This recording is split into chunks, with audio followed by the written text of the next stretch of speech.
how this is going to work is that Bailey will have 15 to 20 minutes to present, and that after he's presented, we'll ask the panelists if they have any questions, and then we'll open it up to the audience members.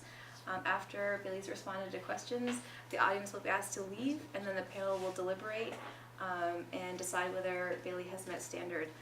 During Bailey's presentation today, he wants to share his slideshow, and then he would like for people to follow him out into the metal shop to look at his doghouses that he's built. So we'll add that into our 20-minute allotment. And Bailey, I'll give you a warning when we're about 15 minutes. And I just ask that everyone is a respectful audience member. And to that effect, if I can have cell phones away for this period, that would be really great, so that your attention is totally focused on Bailey. Any questions as far as procedure? Okay. I'll go ahead and start. And just, I like to have a central question before we go. So Bailey's question is, how can building doghouses be a useful lifelong skill for me? All right, thank you everybody for coming. This is my senior exhibition. So when I first started off with my project, I thought about some possible topics of study. I thought I might want to do something outdoors, but since I was taking the second semester senior exhibition, I decided against it because I'm not really a big fan of snow and the cold. So I went on, I thought maybe something to engineering, but that's what I kind of want to do with my future after high school. I'm going to go to University of Maine, Orono, and study civil engineering, so I decided against that as well. And I've always been interested in carpentry and construction and how everything's made, so I decided on that as my topic. And what I wanted to do with that, I wasn't sure, so I kind of asked around my friends what they might think I could do for ideas, and my friends kind of recommended maybe I could build some doghouses, so I thought that's a good idea, so that's what I've done. So why did I choose construction? Engineering major, that's what I'm going to do in the future, like I said, so they're kind of tied together, structures and engineering, so. Yeah, and then family background. My family, I have a lot of carpenters in my family. My uncle is a big carpenter on the island, and so is my grandfather, so I've always been interested in it. And then personal interest, I've always been interested in how everything goes together. And then its usefulness in the long run. With my project, I've learned a lot of skills with carpentry, and it's going to be very useful in the long run, just putting things together, sheds, doghouses. My project also gives back to the community. With my doghouses, I've decided that I'm going to donate them to the SPCA when I'm done with them, so after my presentation, I'm going to bring them over there, and that's what I'll be doing with them. So my central question, how can building doghouses be a useful lifelong skill for me? So prior knowledge. Junior year, I took Habitat for Humanity. Gave me a lot of sort of knowledge in the field. I took that here at the high school. In that class, you kind of work together as a class and you build walls for a house. And yeah, but our calendar with the class didn't really meet up with the foundations calendar, so we ended up just building a shed as a class, and we sold it. So I got a lot of experience with that, and it was very transferable knowledge for my project, and that came in handy. And then, like I said, family connection. And I grew up around it a lot. When I was younger, I would go off to work with my grandfather, and I would drive a lot of machinery and just see how houses were built. And it was very useful to me, and it kind of sprouted interest in my mind when I was young. I hadn't done much independently, like I said. The class Habitat for Humanity, that was all done as a class, so I hadn't done anything by myself. So I thought that doing this would be a good project to further my interest and knowledge with carpentry. So my mentor, that was Chris White. He couldn't be here today. He's a very, very busy man. He's kind of the man in charge of R.L. White & Sons. It's a home construction, cabinetry, and millwork company on the island. It's located in Hulls Cove, and as you can see in the pictures, the left and the right, that's a before and after of work that they did on a house. They do some really nice work. A couple days ago, I actually visited their facility, and he showed me around their sort of millwork building, and it's very interesting to see how everything's done professionally and what it's like on a work site. And it's a business. It's been a business for over 100 years. I think it started in 1903, and it's a fourth generation company. So Chris is the fourth generation of business. Yeah. So researching, I started off by trying to figure out what I might want to build for the doghouses. There were a lot of different styles, as you can see on top. That one's got like It's called a gambrel roof. Then the one on the bottom is a salt box type of roof. There's different shapes, sizes, different costs. Obviously, the bigger you go, the more it's going to cost, the more wood you're going to need. One of my sources that I used was this woodworking book. It's got a lot of different things that you can build in the backyard. It doesn't have any sections specifically on doghouses, but it's very helpful and very transferable knowledge from my project. So that came in handy. Where did I begin? I started out by finding plans. I built 2 small doghouses and then 1 big one. For the small houses, the DIY network had a set of plans that I found on YouTube. And that's actually the plywood layout for the small doghouse. You just transfer that onto plywood, cut everything out, and put it together. And yeah, and then for the larger one, I found a YouTube video called Jay's Custom Designs. That was very handy in my process for making the doghouses. I wanted to do something that was cost effective, so I decided to go with the gable roof, just the basic sort of like shed sort of looking doghouse. It wasn't too expensive, you didn't need too much for materials besides just like 2x2 lumber, 2x4s, and then plywood. And it looked nice and it wasn't extremely complex, so it wasn't right over my head, so came in handy. Next step was just purchasing the materials, laying out the plan on the plywood, and then cutting everything out. I'll go over sort of my step-by-step process out in the shop, but the basic steps are just right here. And then next you would build the base, attach the walls, the front and back, and then put the roof on them. And after that, you finish the houses. Should go back. That's sort of the, can't see too well, but that's a smaller doghouse before I'd done any shingling or painting or finish on it. And then this is the picture of the bigger doghouse once I was finally done with it. So painting, there was a lot of different options, colors, designs that I could have done. I decided to just go to the basic red and white look with the black asphalt shingles. I thought it looked pretty nice. And then shingling, you can do either asphalt or shingles, or cedar shingles, and then the finished trim I put on it. Just add a nice looking touch to it. Challenges I faced throughout the project was just minimal experience with the tools. I had basic experience with the tools just from the Habitat course, but I wasn't too good with them, so there was a lot of not straight cuts and a lot of mistakes, cutting stuff too short that I had to come around. Doing the project mostly independently and roofing the houses. Chris came in handy a lot when it came to roofing the houses because I'd never done anything before with shingles. So he kind of showed me how to do that, and by the time he showed me how to do it on the smaller ones, the bigger one I did by myself, it came out pretty well, I thought. And then frustration and mistakes. I made a lot of mistakes, but as I made more, the big one I did last, I thought it came out pretty well, and I could see a lot where I learned, which I'll show you between building the doghouses. Then what I've learned, just dealing with the frustration mistakes, how to overcome it, just attaching new pieces where I would cut too short or make a wrong cut. Different types of woods, you had to know what was safe to use for the doghouses. You couldn't use any type of wood that was pressure treated or anything like that because it would be not safe for the dogs. And then cheapest isn't always the best option. You had to use 3/4 inch plywood for the doghouses because it would just hold up longer, and quality definitely over price. So what? Back to my essential question: how can building doghouses be a useful lifelong skill for me? Definitely in the future, I might want to go back to carpentry. I'm not sure. Engineering right now, my sort of thought, but I got a lot of equipment experience with it. Became much better with the tools, and then I learned a lot about basic building construction, like framework, setting everything up so it's just structurally sturdy.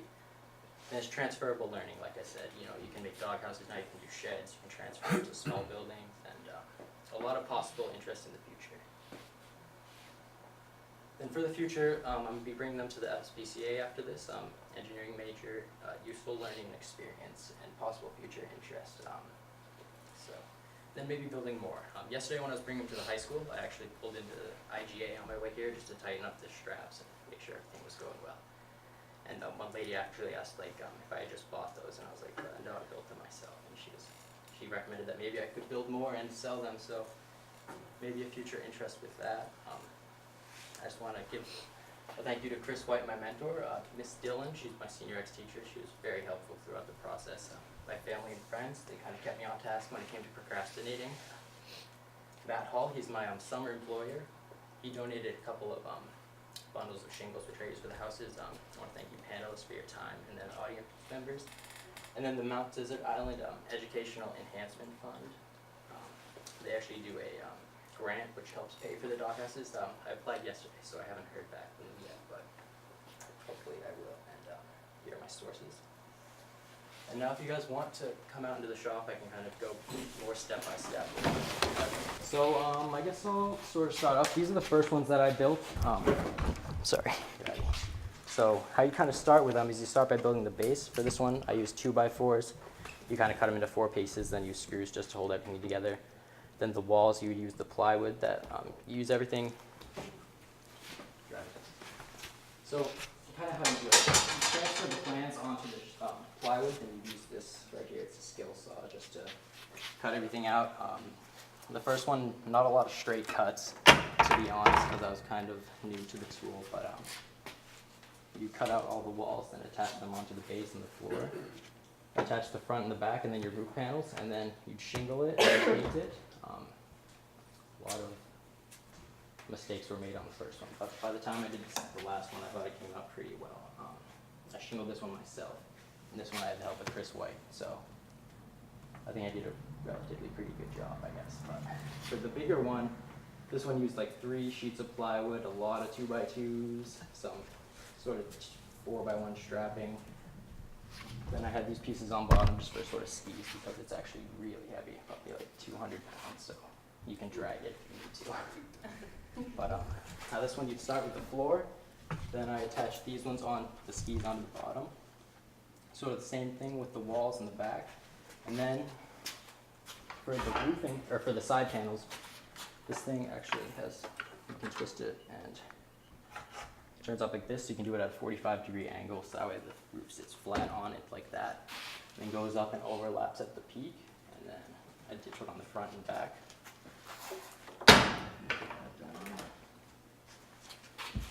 And then I put on these 2x2s just to sort of give it a nice touch, I thought. And then this right here is a jigsaw. I used it for cutting out the door.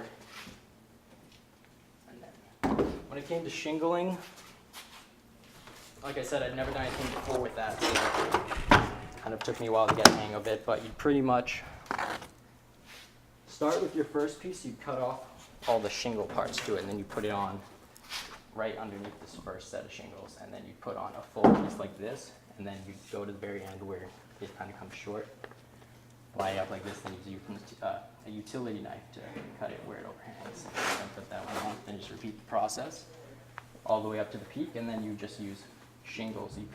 Use the shingles that you cut off, and then you bend them over the tap and start in the back and just work your way up to the front, overlapping the nails from each one. And by the time you're done, all the nails are covered, and you just would have 4 exposed on your last shingle. And so painting it, I decided to do a white base on this one, as you can see, and then the red walls, and then this one did everything white with red trim boards and red skis, and then these black sort of pillars. Thought it gave it a nice look.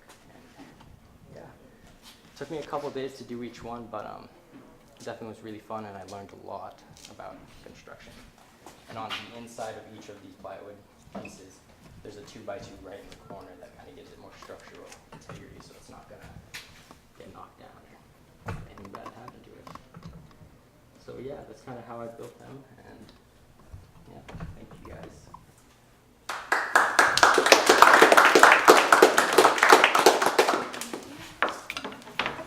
Should you do questions in here or in the room?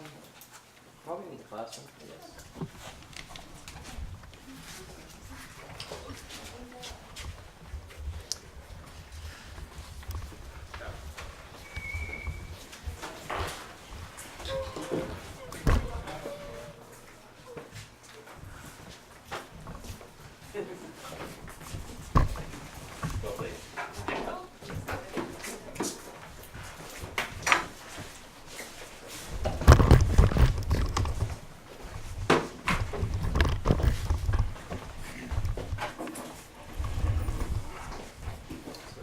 Start with the panels, I guess. Questions? What would you say, like, 'cause, I know I have friends also who took the Habitat for Communities class, what would you say was the biggest difference between like building with the class and building by yourself? Building with the class, Mr. Munger was always there step by step to help, and yeah, just doing it all independently, you had to correct your own mistakes. You had to make sure what you're doing was right. You know, I used a lot of online tutorials, and then this book was pretty helpful for the structure of it. But just doing it by yourself without Mr. Munger there to kind of help you throughout the process was the biggest thing.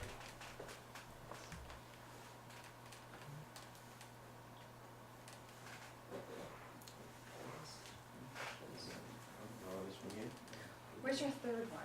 It's at my house. It's Okay. just looking, but there's some improvements, but I just didn't bring it in because I didn't think there'd be space for it, and I couldn't get it over here in the same load. And yeah, so afterwards I'm gonna drop those two off and then go grab the third one, drop it off to the SPCA. Have you spoken with the SPCA? Are they excited? Yep, yeah, I went in probably 2 weeks ago and I got a lady's business card, and she said that they'd be happy to take them. So That's awesome. yeah. So cool. Cool.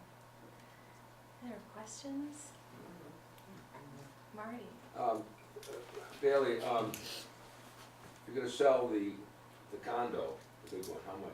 Oh no, Like, I'm say- actually- Say if you put, oh, if I were to, yeah, what would I don't know. It costs about $100 in plywood, or in lumber, just the structural lumber and then the plywood. So maybe 200, okay, so that's including your labor, Yeah, it took me a couple days. I mean, I obviously not full days because I could build the the actual doghouse in a couple of hours, maybe 4 hours. yeah, Then I had to wait in between different coats of paint and painting all the trim, but maybe $250 I'd say if I were to sell it, because just materials was about $120 after shingles and paint and all that.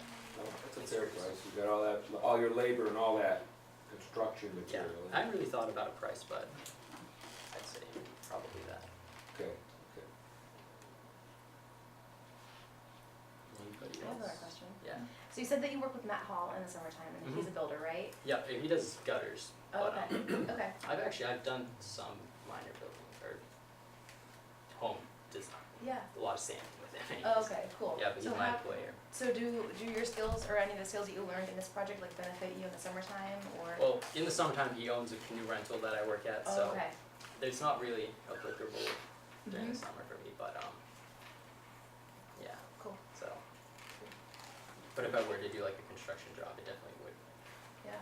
Bailey, you made some mistakes, you said. Is it the old axiom of measure twice and cut once true? Yes. Yes, okay. On the smaller one, I actually cut the side panels 2 inches short, so I used a 2-inch strap of plywood at the very bottom to correct that mistake. So Okay. definitely measure twice, cut once. Okay. Cut straight too. Goes